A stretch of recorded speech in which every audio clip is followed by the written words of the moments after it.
Bonjour mes frères et sœurs, je suis Agnès de l'Église Porte des Cieux.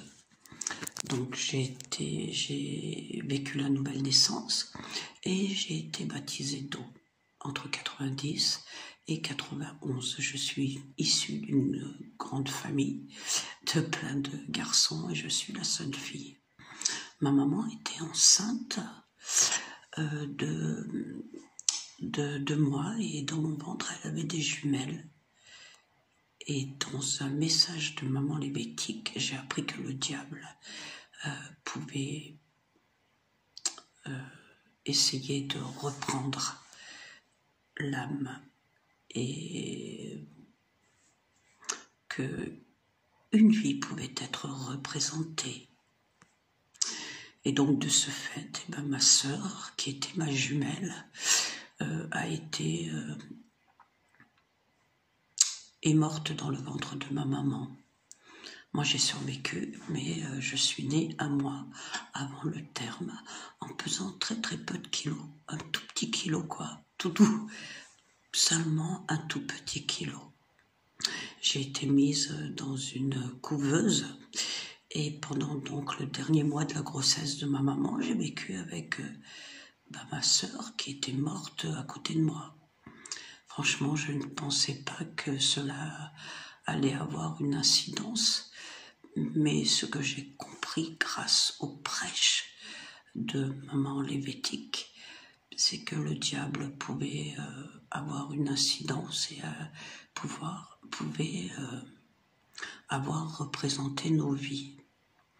Et donc, de par le fait qu'il avait obtenu la vie de ma sœur jumelle, je pense qu'il avait comme projet d'avoir ma propre vie. Donc, je suis née à 8 mois et j'ai été placée dans une couveuse. Donc, j'ai 59 ans. J'espère que je ne les fais pas. Dites-moi que je ne les fais pas. Lol. Donc, voilà. Et du coup, j'ai été placée dans une couveuse.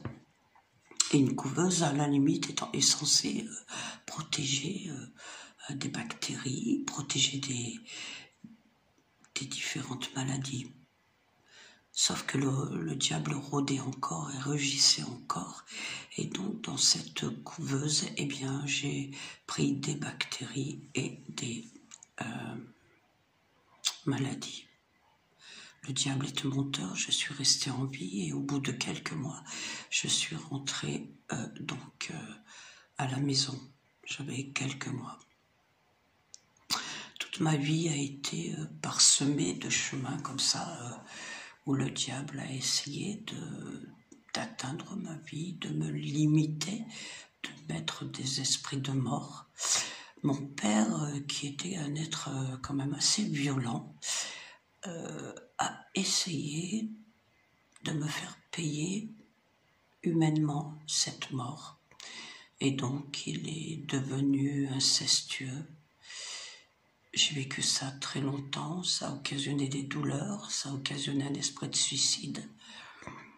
Et ça a occasionné un éloignement spirituel. Parce que quelque part, je sentais que le Seigneur était proche, il était toujours proche, il était toujours là. Grâce aux prêches de maman lévitique et grâce à cette entrée dans cette église. Parce que quand je suis rentrée dans cette église, il y a maintenant 3 ans, j'étais un petit peu comme un animal perdu.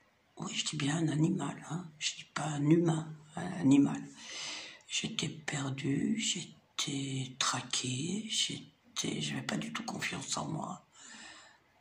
J'avais pas du tout je ne m'aimais pas, j'avais pas d'estime de moi. Et un jour, je suis tombée sur un prénom. Ce prénom, c'était lévitique, qui m'a vraiment interpellée. Je dis, je vais prendre contact avec cette dame. Et donc, maman m'a fait rentrer dans l'église. Et cette église, pour moi, c'était comme l'arche de Noé. Porte des cieux. En fait, je suis passé par cette porte. Et cette porte était la porte d'un arche ou d'une personne perdue, traquée, sans réellement d'estime de moi et d'envie. Je recherchais tellement le Seigneur, j'avais tellement envie de le connaître, d'accéder à cette démarche, à cette proximité, à entretenir avec lui cette relation particulière d'intimité, que je suis rentré par cette porte. Porte des cieux, porte de cette arche, l'arche de la nouvelle alliance, où la paix est là, mais où notre Noé, maman lévitique,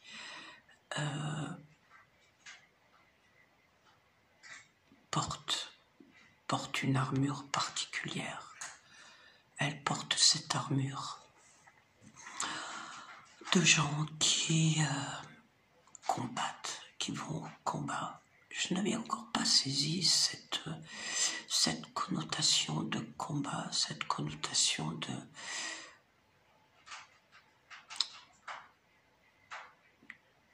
vie dans la prière. Je n'avais pas du tout compris ça.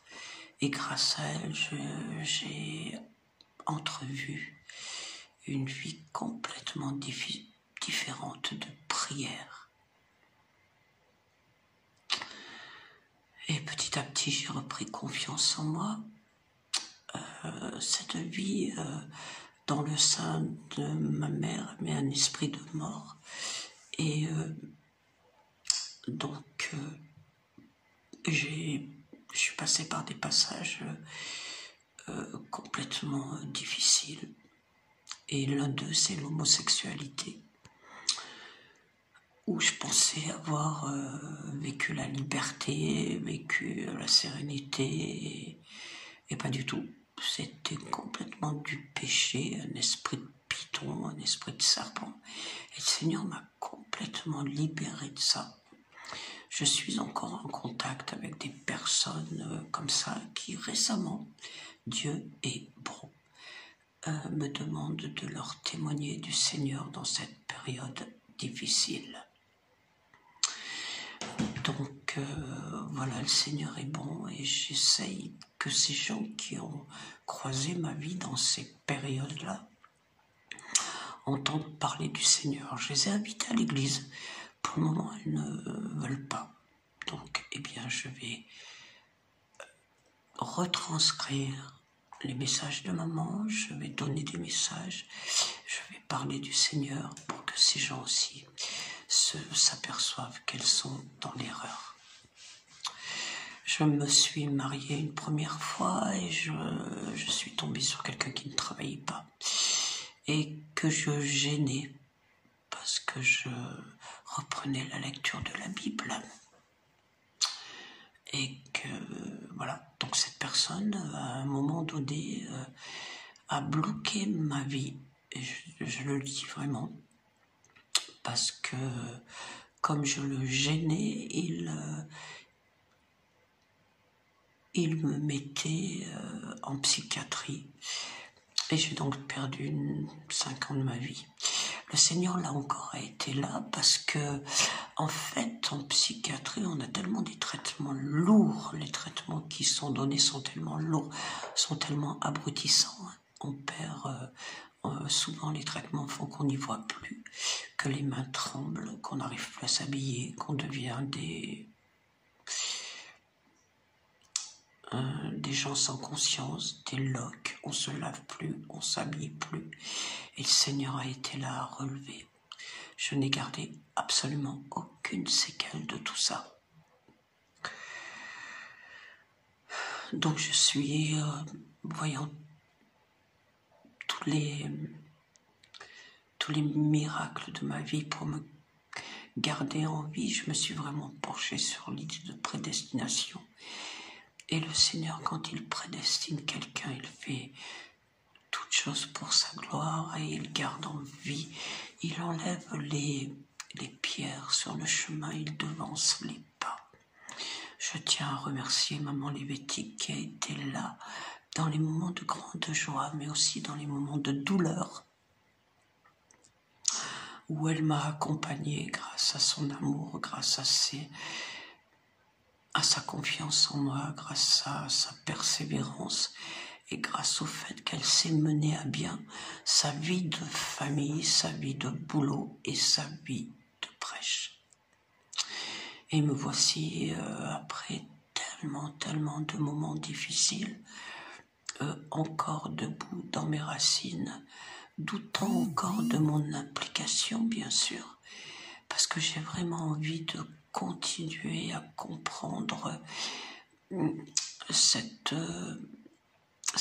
Trinité. J'ai vraiment encore envie de remercier le Seigneur et de vivre le fait que je peux lier et délier. Je suis encore toute petite dans la foi, mais ce que je sais, c'est que l'Église porte des cieux est une Église où le Saint-Esprit prend toute la place.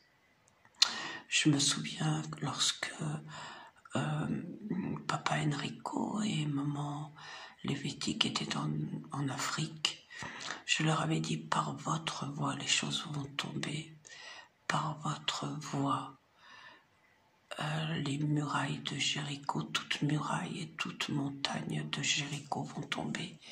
Et alléluia, le Seigneur a entendu. Vraiment que le Seigneur soit béni. Et je vous encourage tous, vous qui doutez, vous qui avez peur de vous engager, vous qui vous dites ça va pas, c'est pas le moment, je suis pas à mon aise, je ne suis pas bien, je me sens trop fatigué. Venez, toquez à cette porte des cieux. Osez rentrer. Le Seigneur, il vous attend comme un enfant qui s'est éloigné. Il vous attend comme un enfant qui est parti, qui s'est détourné de son cœur. Le Seigneur, il est là, il vous aime. Et il est plein d'amour, il est sans jugement. Et il veut pour vous le meilleur.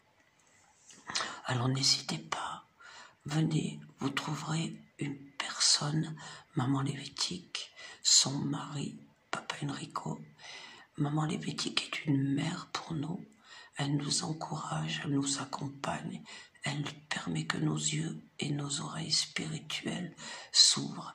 Et elle permet aussi que les cieux s'ouvrent pour nous. Donc, n'hésitez pas. Tel que vous êtes, venez. Le Seigneur est là, il vous aime avec son amour. Voilà, c'était un petit témoignage pour vous dire que le Seigneur gagne absolument toutes les victoires. Donc, ne promène pas des regards inquiets, car je suis ton Dieu. Je te fortifie et je viens à ton secours. Voilà, c'est quelques mots pour louer le Seigneur et pour dire « Je t'aime, Seigneur. Prends toute la place. » Amen. Soyez bénis.